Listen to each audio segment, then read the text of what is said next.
动！喂，龙龙，停！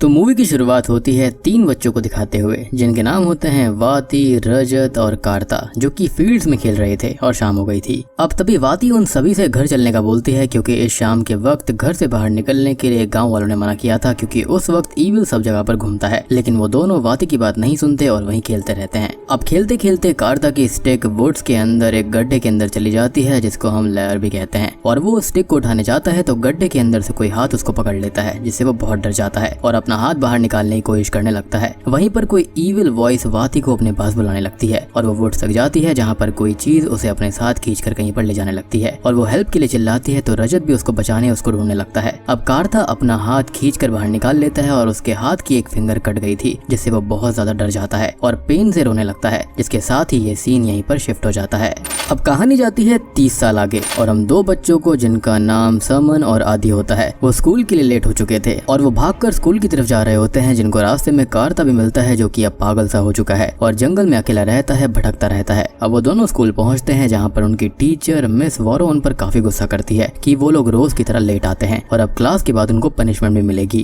वो दोनों क्लास खत्म होने के बाद में अपनी पनिशमेंट पूरी कर रहे होते हैं और उनकी क्लास में आयो नाम की एक लड़की भी पढ़ती है जो कि अपना होमवर्क चेक कराने आई थी और वो मिस वॉरो की फेवरेट स्टूडेंट होती है जिसको मिस वॉरो अपना पेन भी गिफ्ट कर देती है। अब कुछ ही देर के बाद में समन और आदि आयो के फादर मिस्टर मार्तो की शॉप पर जाते हैं जहाँ पर समन को रोज हनी डिलीवरी करनी होती थी, लेकिन स्कूल लेट जाने की वजह से वो ये हनी डिलीवरी करना भूल जाया करता था। जहाँ पर मिस्टर मार्तो उसको बोलते हैं कि अगर वो ऐसे ही लेट करेगा तो उसे उसके बड़े भाई सामुइन से उसकी शिकायत करनी पड़ेगी और समन को खुद भी कुछ ख्याल रखना चाहिए क्योंकि सामुइन उसके और उसकी ग्रैंड मदर के लिए अकेले इतनी मेहनत करता है। अब हम आयो को देख पाते हैं जो कि खाना देने निकली थी और असल में कार्ता की भतीजी भी होती है जो कि उसे रेगुलरली खाना देने जाती है और अभी वो उसके पास पहुंचती है तो कार्ता उससे ये कहता है कि वो जल्दी से जल्दी घर चली जाए कि शाम होने वाली है और गांव में शाम को निकलने के लिए मना किया जाता था और कार्ता तो खुद ही चीजें फेस कर चुका है और ये वही कार्ता है जिसको हमने मूवी की शुरुआत में देखा था। खैर हम सभी बच्चों को समन को छोड़कर मस्जिद के अंदर देख पाते हैं जहाँ पर उस्ताद जी सबको अच्छी बातें बता रहे होते हैं कि उन्हें शाम के वक्त बाहर नहीं निकलना चाहिए क्योंकि उस वक्त ईविल बाहर आता है और अगर उन्हें मस्जिद के अंदर आना है तो वो अजान के वक्त आए, इससे उनके अंदर डिसिप्लिन भी आएगा। खैर तभी हम समन को देखते हैं जो कि घर पर था और उसकी ग्रैंड मदर पैरालाइज्ड होती है जो कि बोल नहीं सकती थी, ना ही उठ बैठ सकती थी। अब तभी उसका भाई सामुइन घर पर आता है जो कि हनी ना डिलीवर होने पर उस पर काफी गुस्सा करता है, उसको चांटा मारता है और ये कहता है कि अगर उसने अब भी डिलीवरी नहीं दी तो वो उसको छोड़ेगा नहीं। और तभी वो काम करने के लिए शहर की तरफ निकल पड़ता है जहाँ पर वो कुछ ही दिन में वापस आने वाला था। अब समन को घर के अंदर कोई ईविल शैडो दिखाई देती है लेकिन सडनली वो गायब हो जाती है जिससे उसको लगता है कि शायद से उसका वहम होगा। अब समन अगले दिन 2 हनी की बोतल्स को लेकर स्कूल जाता है ताकि एक साथ वो 2 डिलीवरी कर पाए, लेकिन वो आज भी स्कूल लेट आया था जिस वजह से मिस वॉरो उस पर फिर से गुस्सा करने लगती है और उसे और आदि को पनिशमेंट दे देती हैं। अब शाम को पनिशमेंट खत्म होने के बाद में वो लोग वहाँ से निकलते हैं और उन्हें कोई प्ले देखने जाना था तो वो एक वैन से जाने लगते हैं। खैर तभी हम कार्ता को देख पाते हैं जो कि जंगल के अंदर लकड़ियां उठा रहा होता है कि तभी उसे कुछ अजीब सा फील होता है। वो आसमान को देखता है जो कि लाल हो गया था और अजीब सी हवा चल रही थी और ऐसा अनुभव उसने आज से 30 साल पहले किया था, यानी कि जब वो शुरुआत वाला हादसा हुआ था।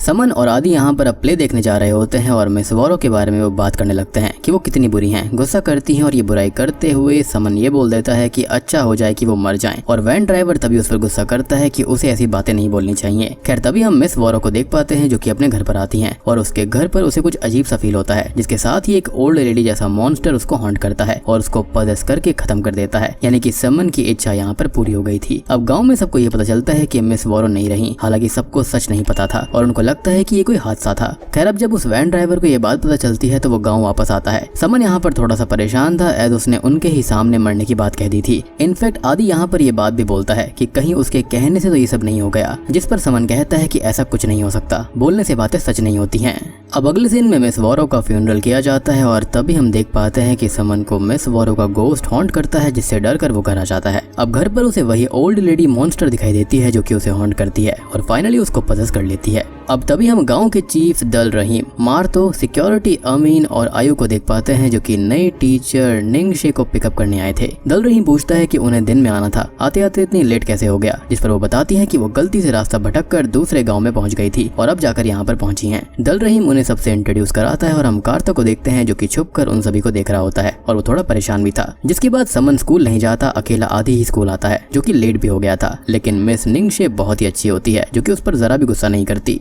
दूसरी तरफ हम सामुइन को देख पाते हैं जो कि मार्तो की शॉप पर हनी के पैसे लेने जाता है, जहाँ पर उसको पता चलता है कि समन ने हनी डिलीवरी की ही नहीं और अब वो गुस्से में घर जाता है और उस पर गुस्सा करते हुए उसे पीटने लगता है। लेकिन समन तो यहाँ पर अभी भी पजेस्ड हालत में था, तो वो कहता है कि वो मर जाए और तभी वो ओल्ड लेडी मॉन्स्टर सामुइन को हॉन्ट करती है और समन अपने ही भाई को स्टैब करके उनको जान से मार देता है। और अब वो पूरी तरह से ईविल हो गया था, जो कि बाहर जाकर दल रहीम के घर की सारी मुर्गियों को मारकर उनका खून हनी बॉटल्स में भरकर मार्तो को दे आता है, जिससे वो भी डर जाता है और परेशान होता है और समन वहाँ से भाग पड़ता है। खैर अब स्कूल में आयु और आदि को दिखाया जाता है, जहाँ पर आयु को बार बार मिस वॉरो की स्पिरिट और उनका गोश्त दिखाई दे रहा था, जो कि बार बार समन का नाम लेती हैं। अब आयु घर पर जाती है, जहाँ पर उसके पिता दल रहीम के साथ बैठे हुए थे और वो समन के बारे में ही बात कर रहे थे कि उसने यहाँ पर खून दिया है। और तभी दल रहीम कहते हैं कि मुर्गियां भी उसने ही मारी होंगी और ये सारा काम उसका ही है। तभी वो सब लोग समन के घर पर जाते हैं और पीछे पीछे आदि और आयु भी निकल गए थे। समन के घर में सबको उसके भाई की डेड बॉडी मिलती है, जिससे वो लोग बहुत ज्यादा परेशान हो जाते हैं। और अब आदि और आयु समन को भी ढूंढ लेते हैं, जो कि अजीब तरह से स्माइल करते हुए रिवर साइड खड़ा हुआ था। वो सभी लोग उसे दल रहीम के घर पर ले जाते हैं, जहाँ पर वो कुछ भी नहीं बोल रहा था।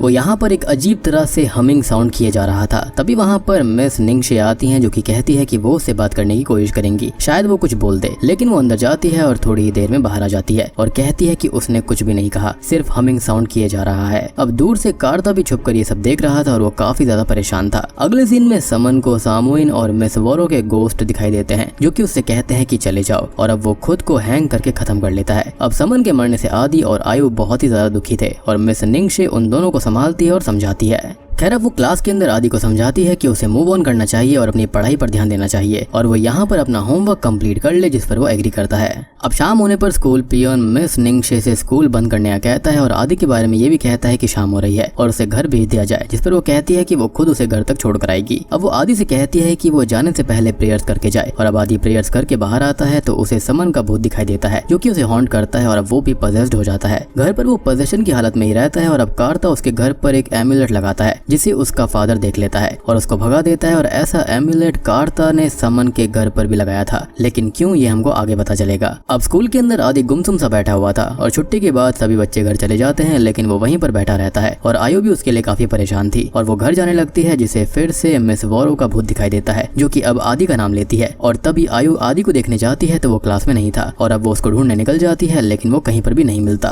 तभी हम आदि को देखते हैं, जो कि एक बच्चे को अपने साथ कहीं पर ले जा रहा होता है और रात भर उन दोनों को सब ढूंढते हैं, लेकिन वो कहीं पर भी नहीं मिलते। अगले दिन मिस निंगशे सभी बच्चों से ये कहती है कि उन्हें क्लास के बाद सीधे घर जाना है और प्रेयर्स करनी है, ताकि आदि और वो बच्चा बॉन्धन मिल जाए। अब छुट्टी के बाद आयु निंगशे के पास में आती है और उसे सेम कार्ता जैसा एम्यूलेट देने लगती है, जिसको मिस निंगशे नहीं लेती और नीचे फेंक देती है और पूछती है कि ये क्या है, जिस पर आयु कहती है कि ये एम्यूलेट है और उन्हें प्रोटेक्ट करने के लिए है, ताकि इविल स्पिरिट्स उनसे दूर रहें। लेकिन मिस निंगशे ये कहती है कि वो इन सब चीजों में नहीं मानती और ना ही आयु माने, जिसके बाद में वो वहाँ से चली जाती हैं। तभी हम शाम को दल रहीम और उस्ताद जी को देखते हैं, जो कि मस्जिद आए हुए थे और यहाँ पर उन्हें बाहर बॉन्धन की लाश मिलती है और दूसरी ओर मार्थो को उसके घर पर समन की लाश मिल जाती है, जो कि पहले ही बैरी हो चुकी थी, लेकिन किसी ने उसे यहाँ पर लाकर रख दिया था, जिससे वो बहुत परेशान हो जाते हैं। अब हम आयु को देख पाते हैं, जिसे रास्ते में आदि मिलता है, जिसने एक डॉग को बुरी तरह मार रखा था और अब वो उसे मारने उसके पीछे भागता है और वो उससे बचकर भागती है, जिसे दल रहीम की वाइफ अपने घर के अंदर बुलाकर छुपा लेती है। लेकिन वो घर के पीछे के डोर से अंदर आकर आयु पर अटैक करने ही वाला होता है, लेकिन तब तक अमीन आकर उसके सर पर वार करके उसे बेहोश कर देता है।